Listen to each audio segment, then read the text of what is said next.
কৃষকের উৎপাদিত প্রতিটি পণ্যের ন্যায্য মূল্য নিশ্চিত করে, কৃষকের সারের মূল্য সঠিক মূল্য নিশ্চিত করা, কৃষকের যারা কৃষি ঋণ পায় না সেই ঋণের নিশ্চিত করা, যেই কৃষক সার দিতে পারে না, বীজ কিনতে পারে না, সেই কৃষককে সহায়তা করা।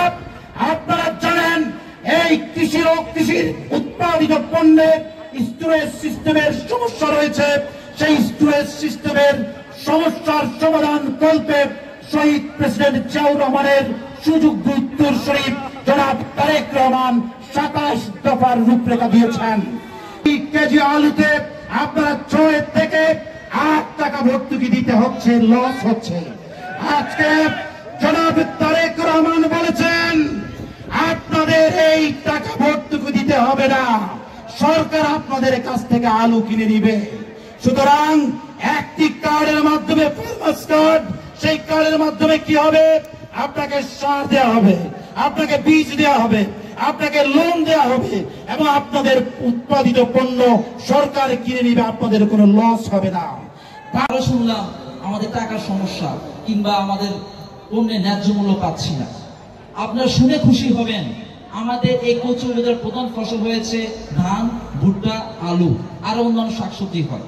এই বছর 13,030 হেক্টর জমিতে ধানের আবাদ হয়েছে। এই সময় এই মৌসুমে ভুট্টা বা 1240 হেক্টর জমিতে ভুট্টার আবাদ হয়েছে। এই বছরে 2045 হেক্টর জমিতে আলুর ফলন হয়েছে। প্রত্যেকটা ফসলের ফলন বাম্পার ফলন হয়েছে। শুরু করেছিলেন জিয়াউর রহমান 1979-80 সালের সমাধান না লাল হয়ে রয়েছে, কোন ডিলারের কাছে সামনে বোঝো না। কোথায় যাব, কেন যাব, এ গ্রাম আমাদের, আমরা প্রয়োজনে খাল খননের কথা বলেছেন। আপনারা কি জানেন তারেক রহমানের ভাবনাটা কি? জমি আলাদা হবে, যৌথ হবে সবজির চাষ। প্রথম ভাগে সজনে ডাঁটা, টমেটো,